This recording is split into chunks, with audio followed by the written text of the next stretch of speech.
Marami ng hybrid vehicle sa bansa ang lumabas ngayong taon. Sa layunin nitong mapigilan ng pagkasira ng ecosystem at dumami pang polusyon sa kalsada. Isa rin sa mga pakinabang nito ay ang katipiran sa paggamit ng fuel. Pero paano kung may isang SUV car ngayon na may 7 to 8 seating ang capacity na kahit hindi pa hybrid capability power at nakabase pa lang sa fuel ay mas matipid pa kumonsumo sa mga naka-hybrid power? Ang bagong modelong ito na para sa buong pamilya sa malawak nitong interior capacity. Tiyak na mas magugustuhan mo pati na ang comfortability. Yan ang alamin natin kasama ng kabuang presyo nito. Pero bago yun, syempre, kung bago ka pa lamang po dito sa aking channel, baka naman kaibigan po din mag-click subscribe button pa rin ang notification bell para naman update palagi sa mga video na gagawin ko pa. Alright, simulan na natin to!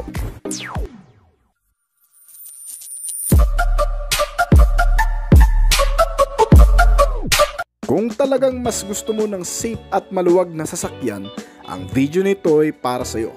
May bagong flagship ang Hyundai Philippines para sa kanilang 3-row SUV segment na tinatawag na Palisade.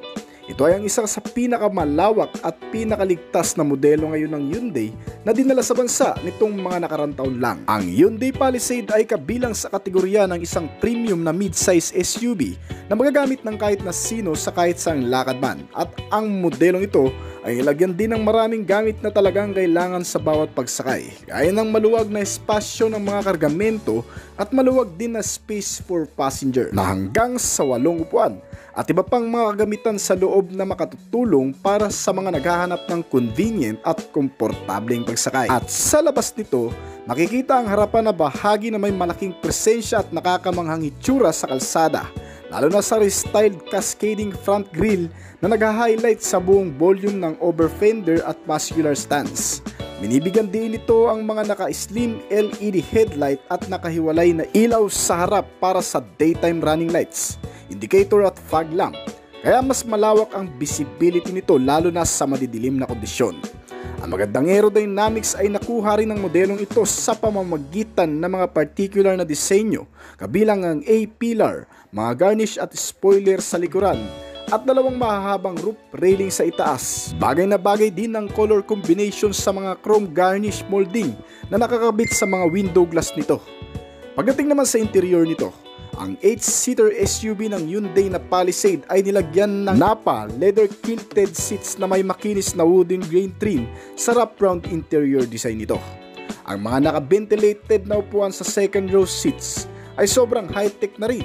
Meron kasi itong one-touch switch operation upang mai-adjust ang upuan pasulong at paatras na hindi ginagamitan ng puwersa, upang magbigay dito ng madaling pag-access sa mga papasok na pasahero sa loob ng third row seats. At sa kabilang banda, lahat ng mga upuan nito ay mayroon ding mga power folding at unfolding at isang reclining seats para sa maayos na paggalaw at pag-adjust ng mga upuan sa loob nito.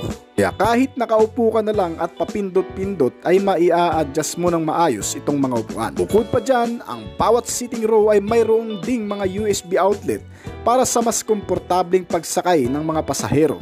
Dahil dito ay madali na lang ang access ng pagcha-charge ng gadget sa pagkakaroon ng 7 USB port total na meron ito sa loob. Mayroon ding isang industry first roof vent diffuser na nagbibigay ng preskong hangin na nakatutok sa likurang mga pasahero nito. At bilang karagdagan, meron ding makikitang 12.30 inch touchscreen sa gitna ng dashboard panel. Ito ay sinamahan ng Android Auto at Apple CarPlay. At isang available na QI wireless charging pad na hindi na kinakailangan ng cord para makapag-charge ng cellphone. Habang ang kalidad ng tunog ay dala ng Infinity Audio Sound System at magagandang klase ng speaker na meron nito.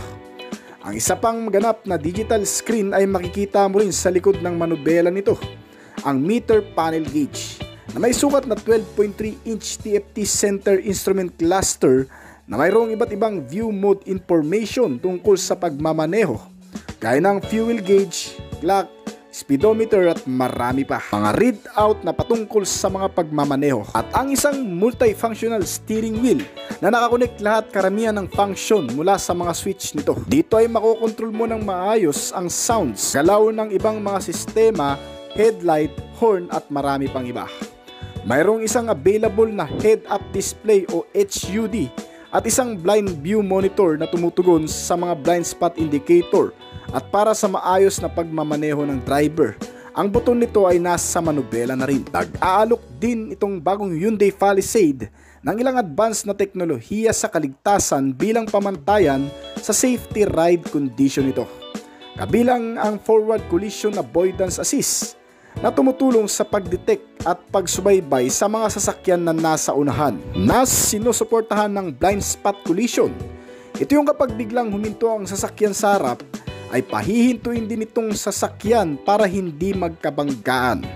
Tumutulong din ito na ma-detect ang mga biglang tumatawid na pedestrian at sinusuportahan naman ng pedestrian detection system. At mga siklista na nakikipag-agawan ng lane sa kalsada sa pamamagitan naman ng sistemang ito na tinatawag na lane following assist ay iniiwasang makasagi ng mga sasakyan na nasa gilid at bigla na lang sumisingit. Ang sistemang ito din ay nagbibigay sa driver ng babala kung may napipintong panggaan sa pamamagitan ng mensahe o tunog na maririnig mo dito bilang warning sign. At meron din itong kasamang rear cross traffic alert, isang makabagong sistema na para naman sa pagpapaatras na minsan may mga biglang dumarating sa likuran na hindi natin namamalayan habang tayo ay nagpapaatras ng sasakyan. Dahil sa sistemang ito na rear cross traffic alert, kapag may biglang paparating sa likuran ay kusa itong hihinto para hindi tuluyang maatrasan. Kasama rin sa advanced safety features na ito ay ang avoidance assist at ang safety exit assist, na kung saan kapag lalabas naman ng sasakyan ang pasahero, inaalalayan nito ang pagbukas ng pinto sa mga biglaan ding dumarating na sasakyan para hindi masagi o mabangga ang pintuan o ang isang pasahero na palabas nitong sasakyan. At bukod pa dyan, meron din itong tinatawag na high beam assist na automatic na nagsiswitch sa headlights sa low kung may makakasalubong na sasakyan, na kung saan para hindi masilaw ang mga sasakyan na makakasalubong mo, at automatic kung itong magsiswitch into low beam. Kasama ang driver attention warning dito na bagong sistema rin, na isa ring makabagong safety features para sa modelong ito na nagmamonitor naman sa kalagayan ng driver.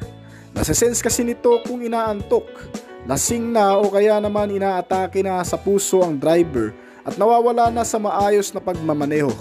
Ay kusa naman din itong hihinto para nang sa ganun ay maiwasan pa ang mas malubhang aksidente sa kalsada, lalo na kung nakatulog ang driver.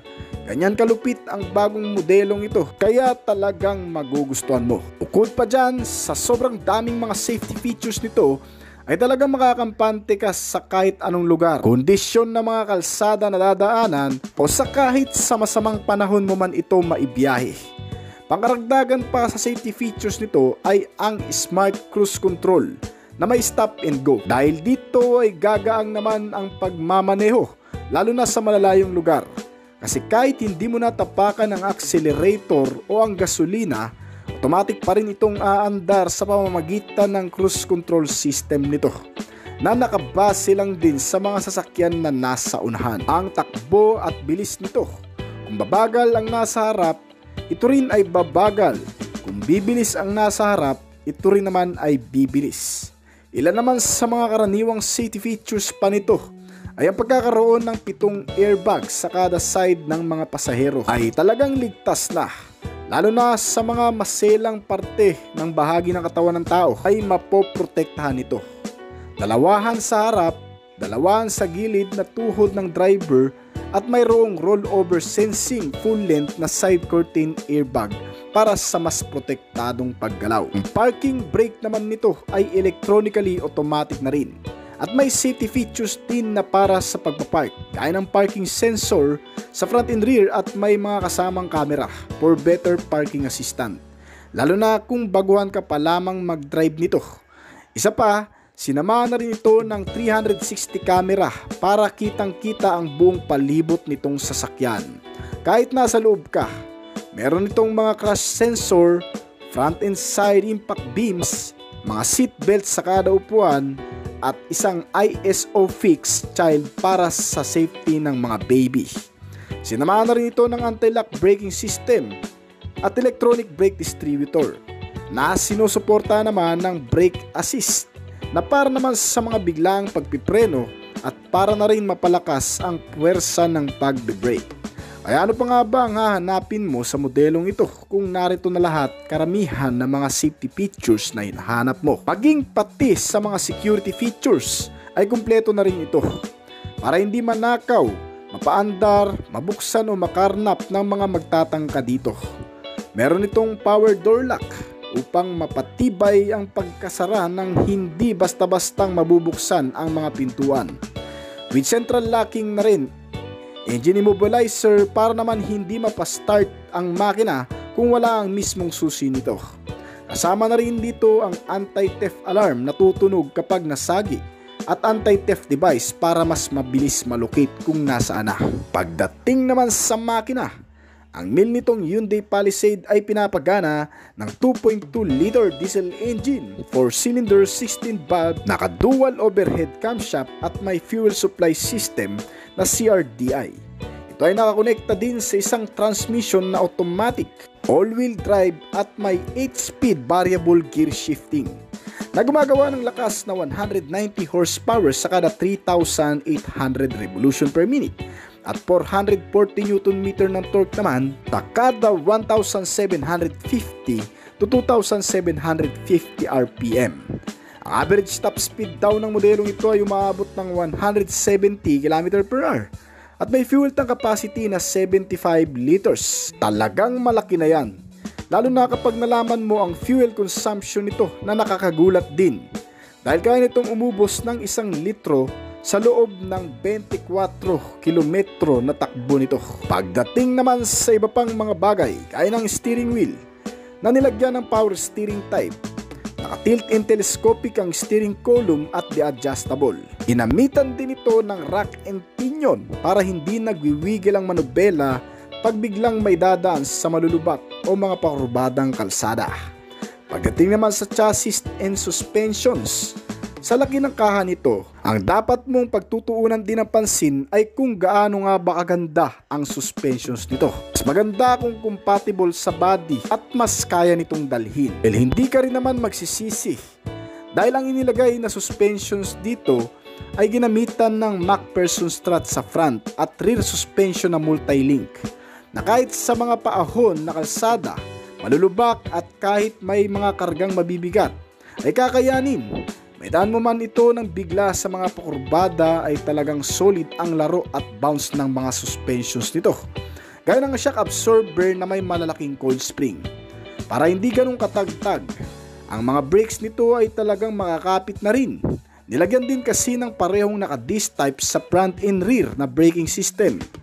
May mga gulong ito na naka-tubeless at alloy na rin. At may kabuuang sukat na 245 by 50 R20. Ang headlamp at tail lamp naman ito ay mga naka-LED type na. May kabuuang sukat ang haba nito na umaabot ng 4,980 mm at kabuuang lapad na 1,975 mm. Ang taas nito ay umaabot ng 1,750 mm. May kalakihan talaga pati sa interior base dahil ang cargo space nitong Hyundai Palisade ay kayang kargahan ng hanggang sa 509 liters ang capacity. May 5 pintuan, kaya madali kang makakapasok dito. Merong 7 to 8 seating ang capacity na kasyang-kasya ang buong pamilya natin. Ang bigat nito ay tumitimbang ng hanggang sa 2,670 kg at nagkakahalaga ang modelong ito sa bansa sa estimated price 3,780,000 pesos. Sapat na nga ba kaya ang mga nilalaman nito para dito sa kabuuang presyo? Well, pwede mong i-comment ang iyong opinion pagkatapos ng video na ito. At kung nagustuhan mo na rin ang topic natin ngayon, baka naman pwede mong maklik ang like button mga kaibigan. At isa pa, pa-comment na rin ng iba pang mga suggestion para sa mga susunod pa nating mga topic. So hanggang dito na lamang po siguro ang ating video, pero bago po tayo magtapos ay nais ko po munang i-shoutout si Ma'am Joan Balyado. Shoutout po sa inyo ma'am. Hyundai Palisade. May bagong flagship ang Hyundai Philippines para sa 3-row SUV segment na tinatawag na Palisade. Ito ang sa ngayon ang isa sa pinakamalawak at pinakaligtas na modelo ng Hyundai hanggang ngayon. Ang Palisade ay ikategorya bilang isang premium na midsize na SUV na nilagyan ng maraming gamit para sa espasyo ng kargamento at silid ng pasahero. Sa labas, ang harap ay may ilang malalakas na presensya sa kalsada. Animoy isang malumanay pero sa bandang huli ay maglalabas ng kakaibang appeal. Lalo na sa restyle cascading front grille nito na nag-highlight sa buong volume na over fenders at muscular stance. Binibigyan diin ito ng mga slim LED headlight at nakahiwalay na ilaw sa harap para sa mga dynamic running lights indicator at fog lamp. Ang aerodynamics ay nakakamit sa pamamagitan ng particular na pahiwatig ng disenyo na kinabibilangan ng isang mabilis na anggulo ng A-pillar, isang garnish sa gilid ng spoiler sa likuran at isang pina-optimize na air-cooled ventilator nito sa loob, gabay ng hangin papunta sa mga pasahero. Panel sa ilalim na underskid at mga deflector ng air sa likod ng gulong ay nagbibigay ng mas magandang aerodynamic. Interior capacity. Ito ay may 8-seater na SUV. Ang Hyundai ay nilagyan itong modelo ng mga naka-leather seat na upuan, power adjustable, foldable. Naka-wrap round interior design din ito kaya maaliwalas ang internal base. Isang convenient pa na bagay na meron dito, ang bawat row kasi ng seats nito ay mayroon ding mga kasamang USB outlet para sa mas madaling access ng charging system. Bilang pangkaragdagan sa pagiging convenient pa nito, mayroon din itong 10.25-inch touchscreen sa widescreen na format na makikita sa gitna ng dashboard. Kasama dito ang Android Auto at Apple CarPlay at isang available na QI wireless charging pad. Habang ang kalidad ng tunog ay dala ng sound system na Infinity Audio. Ang isa pang ganap sa digital screen ay ang 12.3-inch TFT Center Instrument Cluster na nag-aalok ng iba't ibang view mode. Sobrang high-tech talaga. Bukod pa dyan, itong Hyundai Palisade ay nag-aalok din ng mga makabagong teknolohiya sa kaligtasan. Bilang pamantayan, kabilang ang forward collision avoidance assist. Advanced safety features itong modelo na may kasamang pedestrian detection, blind spot collision, avoidance assist, lane following assist, at rear cross traffic collision avoidance assist. Meron ditong safety exit assist kapag nakitang may paparating na sasakyan sa bandang gilid, hindi basta-bastang magbubukas ang pintuan ng isang pasahero. May high beam assist, drive attention warning na rin itong kasama, at ang pinakamaganda ay may smart control system na rin para sa mas relax na pagmamaneho sa malalayong lugar. Ang sistemang ito ay nakatutulong talaga. Para naman sa kabuuang detalye ng makina, itong Hyundai Palisade ay pinapagana ng 2.2-liter diesel engine, 9-4-cylinder 16-valve dual overhead camshaft. Nakakonekta ito sa CRTI na fuel supply system at transmission na automatic at may 8-speed variable gearbox. Kayang mag-produce ng 190 horsepower at 3,800 RPM, habang may 440 Nm of torque naman sa kada 1,750 to 2,750 revolution per minute.